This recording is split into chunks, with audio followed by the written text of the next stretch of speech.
I heard a while ago that the person that learns to make fun of themselves never runs out of material. It's true.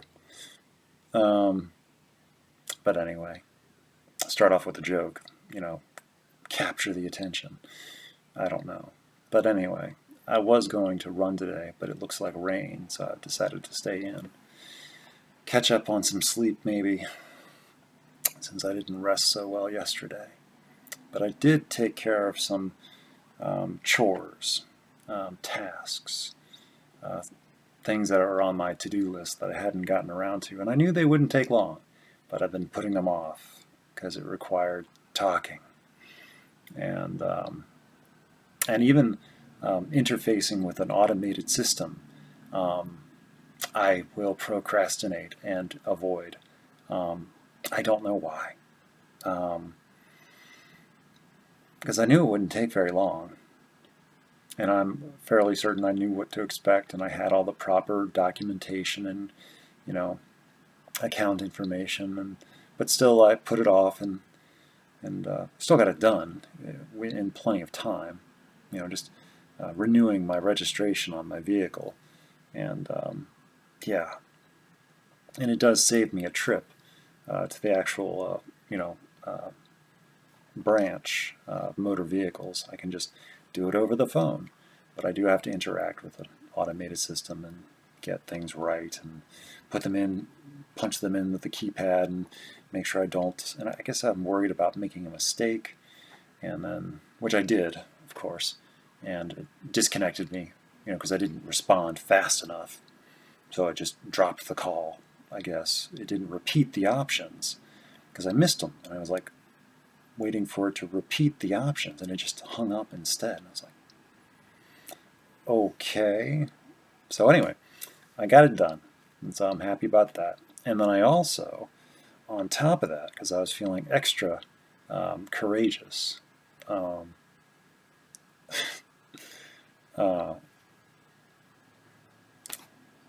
no, I'm making fun of myself.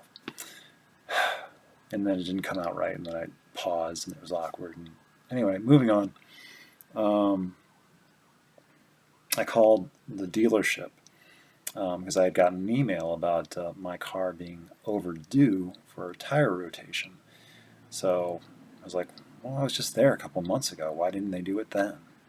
And I don't know. But it says my car is overdue for it, so I called and made an appointment to get that done. And but I also got another email recently about my car is approaching its end of lease. So which I know about, but and I've also just been kind of looking forward to, in a way, because I'm not looking forward to it, but I'm looking forward to it because it's a complicated thing, and I don't know exactly how to do it. But I didn't know this last time either. But I just show up, and apparently I am myself, and I have all the proper documents somehow. I don't know. I just show up with my stuff and like give it to them, and they figure it out. And I don't know how the process works, but somehow I am myself, and I have all the credibility and account numbers and everything. So they just take my word for it, and yeah, I am myself, and my signature even is the right one. That's crazy. And yeah, so my identity is correct, and they give me a new car. It's crazy. Oh, lease model. I mean, I'm currently not into buying a car. I've been leasing cars. This will be my third one in a row from the same dealership, and I've just been getting Volkswagen Jettas because my first car was was a Volkswagen. I had a Rabbit. That it was actually a hand-me-down Rabbit from my grandfather, and yeah, it was a good car. I didn't have it very long, but it was my first car. It was the car I learned to drive on too. Manual transmission, and a whopping 52 horsepower. 4-speed. Nice. But it worked. It was a good training car, and it was fun. I enjoyed it, and I still remember it fondly. It was actually a car you could actually take care of yourself mechanically, even though I'm not good at that kind of stuff. But I could actually change the oil and and coolant and stuff, little things that my dad showed me how to do. Even though I wasn't good at it and I didn't like it, I still could do it. And yeah. So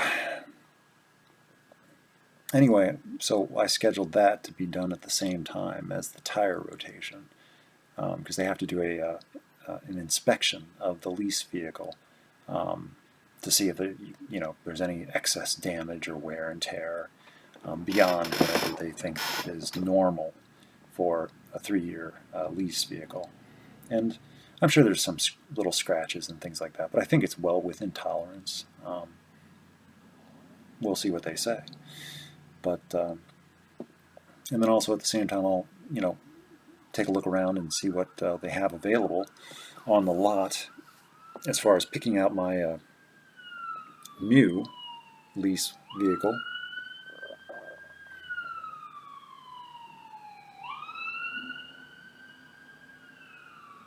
It's an everyday thing. So I'm planning on getting a 2023 Volkswagen Jetta. I don't know what the different styles they'll have. The one I've currently got is an R line, which is kind of like the sportier model or something. And it was just because it was available. I like having a moonroof, but other than that, I don't care about anything else as far as the options go. I do like the heated seat and the heated steering wheel, though. But as far as like a sportier exterior or rims or tires or things like that, it's like, I don't really care so much. I don't even have passengers ever, except for Barbara. Barbara is the only person that's ever been a passenger in this current car that I have. And the model that the 2017 that I had for 3 years, I only had like 2 passengers throughout the course of its entire life. So, and then, yeah, so it's like, it's only for my comfort, basically, because I don't go out and I don't do things and I don't have passengers. Yeah, I mean, it's just how it is. With no plans or, anything going on really that seems to warrant change. Nothing is necessitating an adjustment to my current thought process. So I just am planning on getting another Jetta, a 2023. And it'd be nice if they had a different color that I liked. But so far, the years when I've been buying or leasing a new car, they have 6 colors available. They have a black, a white, a blue, a red, a silver, and a gray. That's it. Those are the colors.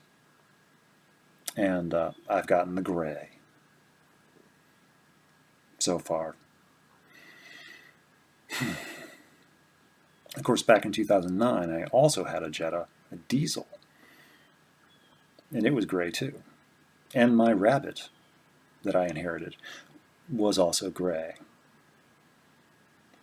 So this will be my 5th total gray Volkswagen. If they have a gray one, and if there isn't, I would get a green one. If they had a good-looking green car, like dark, metallic, emerald, deep jade green, like you don't always have to look to see that it's green. It'd be so dark. But when the sun hits it, you can tell. But they won't. It'll be gray. I'll get gray again. They'll call it like platinum metallic or one of the fancier words for gray. But so that'll be interesting. Hopefully it goes smooth and they have something on the lot that's available, because I don't order anything custom. I just take whatever they have, and I guess I'm just not that picky, except for the fact that I won't take a color I don't want. So, but I'm proud that I got the registration document, got that done, and yeah. So, and I guess the other thing I wanted to talk about was selective mutism, or elective mutism. And I don't have the thoughts available to me right now to address the different points I guess I would want to make. But I do remember that when I was a little kid, I didn't talk at all. And they thought there was something wrong with me. And, you know, nothing seemed to be wrong with me. And the doctor would say that, or I'm told that the doctor would say that there's nothing wrong with him. He can talk just fine. He just isn't talking. And, you know, he's listening. And I think they took me to a speech therapist or something. I'm not sure. I don't remember.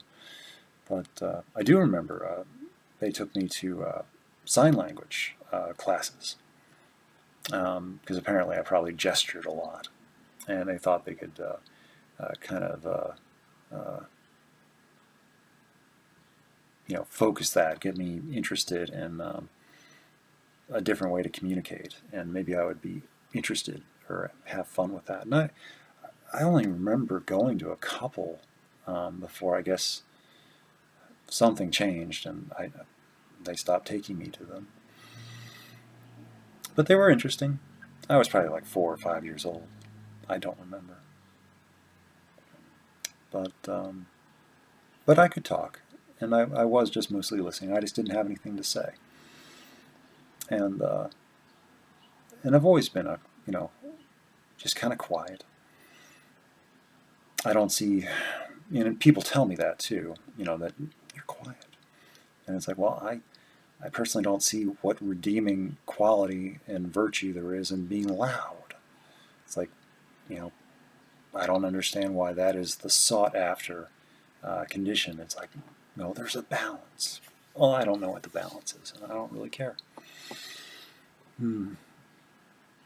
So, but when participating in a civilization, one must communicate to be so people have a better gauge of expectations of, you know, are you an okay person to be around? And it's like, well, I consider myself mostly harmless. But, you know, if I'm not talking, people can come up with all sorts of, you know, ideas, you know, filling in the gaps of from what they don't know. And I am not a friendly person, not automatically friendly with people. I give people a wide berth, and I don't introduce myself, and until there's a reason to, or if just you know, just one of those, it has to be natural. But I just am not overly outgoing at all. But as far as like selective mutism, like, I guess it depends on the context of the situation. Where if I'm going into a situation where I know that, and I'm going to be expected to talk, then I will be mentally prepared to have something in mind. If I'm in a safe space around safe people, and I have a general understanding of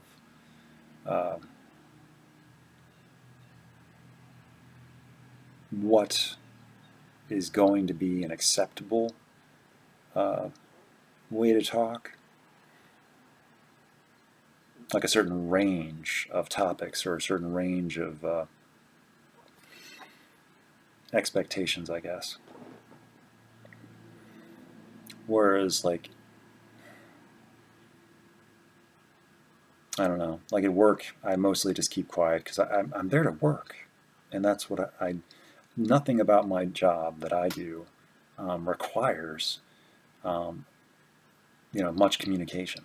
If no one is there at all, I can still do my job and probably get more done because there's less distraction.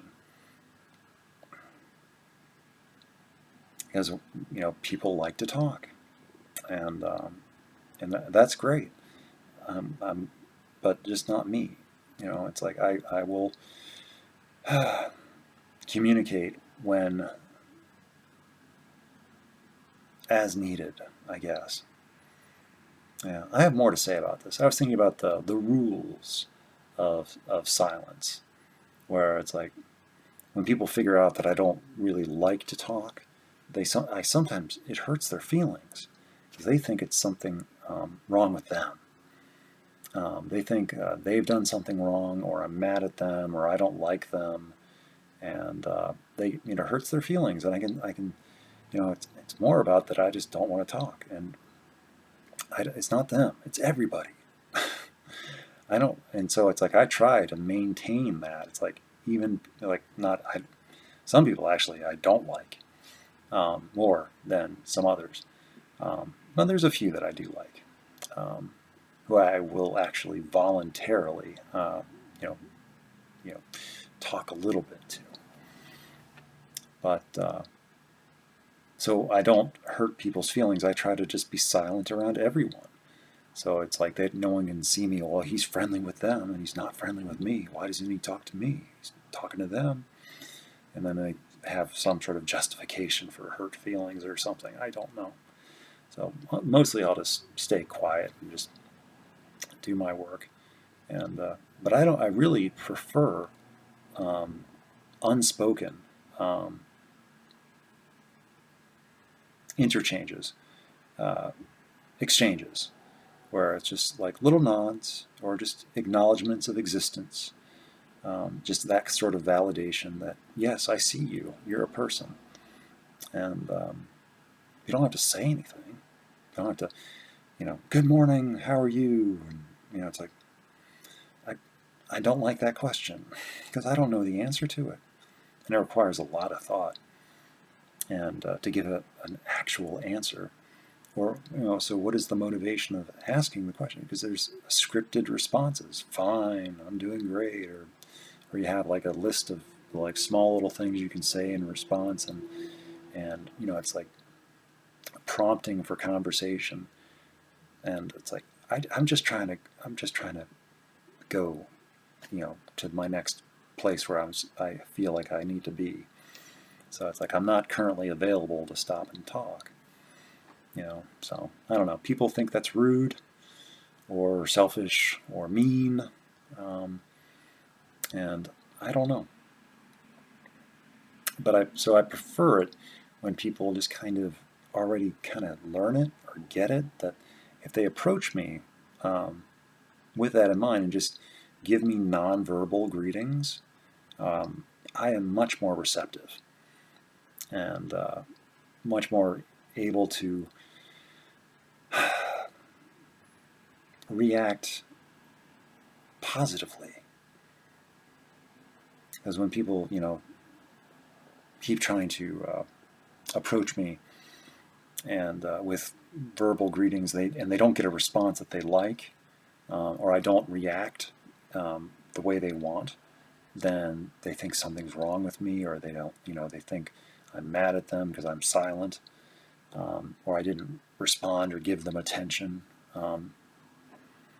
because that's what they're used to from other people. It's like people will stop, and it's like somebody talk to me, so I have to talk back, and we're going to have this 5-minute conversation about nothing, and it's great. And it's like, no, I don't do that. So anyway, it's exhausting. And so I do have like certain rules. I don't know what they are, but I like it when people just sort of, they know what they're doing, I know what I'm doing, they've got things to do, I've got things to do, and unless there's an actual need to talk or have conversation, it's like, people just do whatever it is they're doing, and it's like, and if people think I'm rude, or people, I hurt their feelings by not being who they want me to be for them, like an outgoing social type person that talks about my day every day and tells them, says good morning and asks them how they're doing. That's just not me. And they can think whatever they like. I'll continue to just do my job and get paid and get out of there when the time's up. And yeah, call it good. And what was the other thing? Oh yeah, I actually already do have a video about this. I have a few videos that kind of talk a little bit about various things. It's shorts, and they're from last year. I looked at it yesterday to try to refresh my memory, and one is called "Having the Right to Remain Silent," and then another one I noticed from around the same time period was just called "Quiet Attitude." And I actually watched one of them to see, well, has anything changed? Do I still feel the way I did back then? Yes, I do. So what was true then is still true now. And so that's always interesting. And that's another thing. I was thinking about how it's like I can be quick to want to respond to a lot of communications, because if I don't respond quickly, then I will forget. I will have lost my train of thought, what the most recent conversation was, what I said, what they're saying to me now, and what I should respond back with. I will have lost the history. So it's like, to be able to respond back, I have to okay, what do I know, and what did I respond, and how did I respond, and what are they responding to? What part of it? And it's like I don't know. Is that normal, or is that? I don't think that. I think that's normal for people like me. But as far as like regular people, non-autistic people, I think they have a much better sense of continuity of conversation and correspondence with people. It's like they can remember. It's like all these different correspondences that they've had, and the continuity of them, and timelines. And it's like me, I don't know. That's why it's very important for me to have the one story. Just the one that I'm living, the one that's accurate and true. Because if I have like too many, it's like I have trouble keeping track of that. So it's like, if people ask me things, everybody gets the same story. There's no deviation. There's no, telling one person this and leaving stuff out, and telling another person that and leaving stuff out. No, everybody gets the same thing. Because I just can't be bothered to remember who knows what, and or worry over what if this person tells the other person this thing or that thing. It's like, no, everybody knows the same amount, and everything is available. And so it's like, nothing is secret. Nothing is hidden. I can't afford it. And I don't want it. It's not worth it. There's nothing. So it's like, everything's out in the open. And it's better for me. It's easier for me. It's like breathing freedom that I don't have to pay for. And I'm sure there's consequences to everything, and I'm probably just investing in stuff that I don't even know about. But I don't think so. I don't think so. It feels like for the first time, it's like I might be doing something correctly. It's just I just don't know it. Like this could have been like some sort of thing that I should have been or could have been doing the entire time. But I just didn't feel confident about it, or like myself enough, or was worried over, this or that or whatever. But I guess that's another thing I'm learning, still working on, is Never mind all the self-image and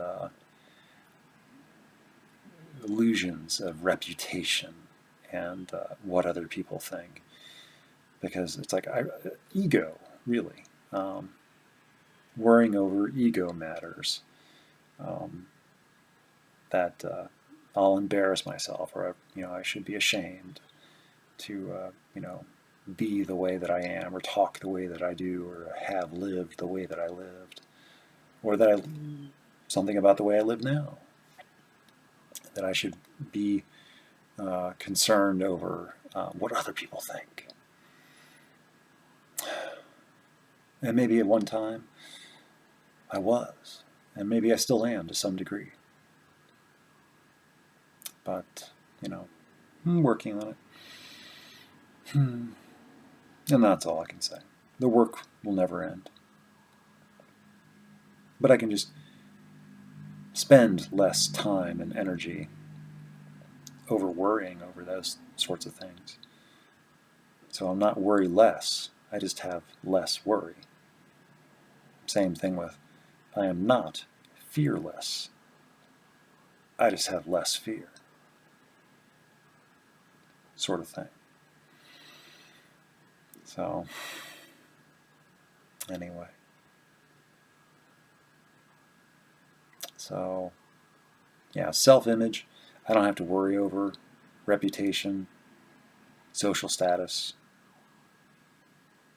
maintaining the social quo, status quo. It's like, I don't have any sort of following or what's it called?